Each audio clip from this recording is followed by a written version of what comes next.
of President Morsi in Egypt and the implications for the countries throughout the Middle East. And Dr. LMadu, let's pick up where we left off the last time. And as I think our audience understand, that the president really was unable, in a real sense, to pull all of the parts together in terms of keeping himself in power. And now the army is in a real situation. Would you say running the country? Is that where we stand now? Well, the army might be running the country, from behind.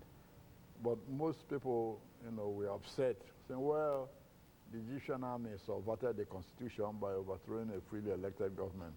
But in a way, you might call this a corrective measure, not really a coup. And that's the diplomatic word even the U.S. is using. Because legally, if it's called a coup, then the U.S.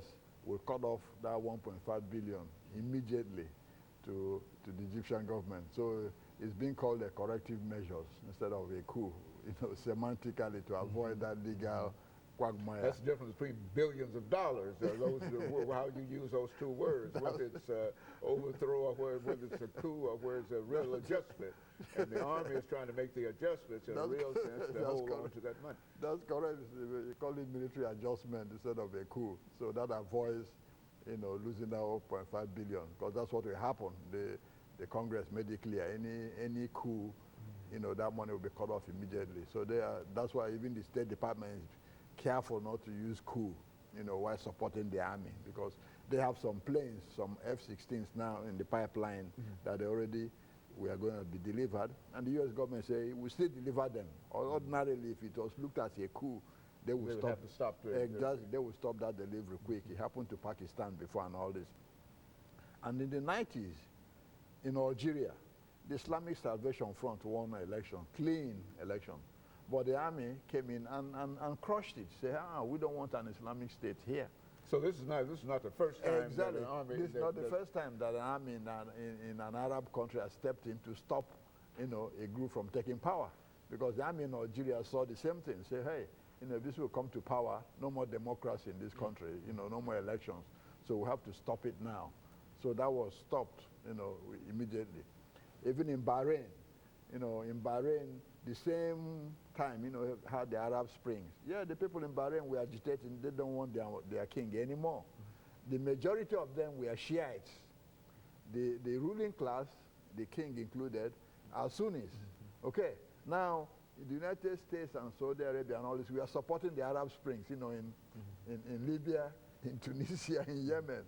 But in Bahrain, no. The Saudis and the Americans said, no, we can't allow this. Why? Because they don't want Shiite power in Bahrain. So the United States, turned a blind eye and allowed Saudi Arabia to send in soldiers to crush the rebellion in that country. Okay? Now, not only that, in most other countries in the Arab world, what happened in Egypt, was an example of what Syria is saying. Now, Syria is saying, you are supporting all these terrorists now, all these jihadists and Muslim Brotherhood who want to overthrow the government as they tried in '82. What you are seeing in Egypt is what you're going to get, an Islamic government in here. And that's not what you want. And you see now a lot of Western countries are trying to backpedal, including Britain. Before they say, oh no, we're going to give arms to the rebels trying to overthrow Assad. Now with what they are seeing in Egypt, a lot of them are rethinking it. Now Britain said, no, we're not going to give arms to those rebels in Syria. And actually, if they come to power, they might want to establish an Islamic state, you see. And that's why what is happening in Syria is very important in terms of, leadership of the Islamic groups in the Middle East, you see. Because if what happened in Egypt is what exactly the Syrian government is saying, that most of these people we are supporting are members of the Muslim Brotherhood, and they made it clear they're going to establish an Islamic state.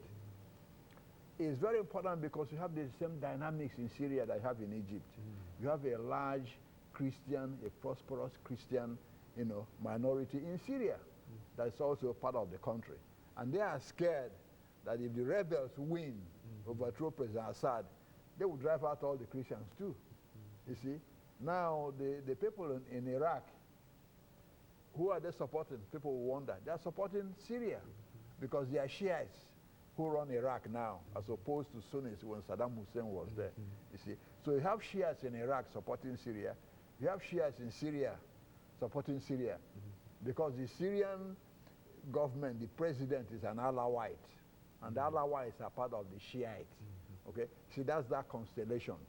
Now, on the other hand, you see Saudi Arabia, that's head of the Sunni, countries in the Middle East, and Turkey, that's Sunni, and all this supporting Syria because of the Sunni majority are those trying to overthrow President Assad. So all these things happening in Syria have direct relevance to what is going on in Egypt. You see, so while before a lot of the Western countries were very anxious to help the rebels, now they are thinking twice, seeing what is happening. Say, now, do we really want Assad to go? Because now the Christians there will be, threatened, like what is happening in Iraq. And a lot of those Christians who left Iraq don't want what happened in Syria to happen, because a lot of them did what? Cross the border to go and live in Syria peacefully. You see, and those in Egypt are watching what is going on in Syria too. And those in Syria are watching what is happening with Mohammed Morsi and the Brotherhood in Egypt. You see, yeah. So what is happening, that's why I say what's happening in Egypt has implications for, other countries in the Middle East. Even Jordan, that is quiet, at the moment, anything can happen, because you have a whole lot of, the brotherhoods in parliament, and also in Jordan. Same with even Kuwait. It's quiet there now, but you never know. They might erupt anytime. So Egypt is a test of, how the rest of the Middle East will go with this Arab Spring. And of course, the Egyptian army is an example. Other Arab armies would think the same way or copy the same way. Say, whatever the Egyptian army will do, exactly, other Arab countries and their armies will probably do the same thing. So it's important as to what happens in the army in Egypt. That's correct. And that's why the army has been careful not to make it look like a coup, but at the same time making sure everybody understands that you can't fool around here without the army looking into what is happening. You see, and so that is critical for even whomever is going to come to power next in Egypt. Now Baradei might be the next president. He's vice president now. Baradei was the chairman of the Atomic Energy Commission.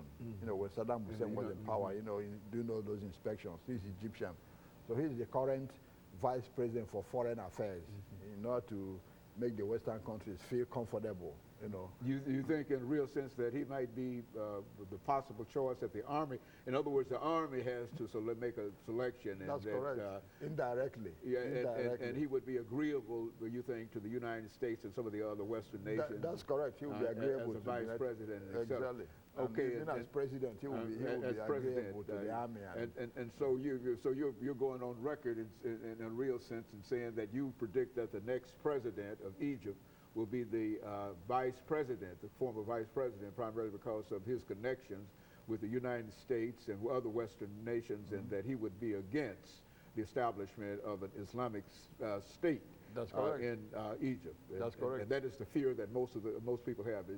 Is that the fear that we have too at the United States? That's correct, because we don't want an Islamic state in Egypt, period. That will threaten a lot of things, including peace with Israel, because they will start, agitating to cancel the treaty and all this. And so somebody like Mohammed Baradei will be more assuring, because he understands the thinking of Western governments and how they do things. And so I see the future, the army supporting him from behind, Very good. And of course, Dr. LMadu, let me make preparations to end this show for today, but I think that what you've laid out here has been quite instructive in terms of the things that are going on now, not only in Egypt, but throughout the Middle East, and that perhaps your view will become an important view in terms of whether or not the army will support the vice president of Egypt now, and which seems to be one of the most likely things that could happen. And of course, let me encourage our audience to tune in again next week for another informative edition of Comments. Thank you and good morning.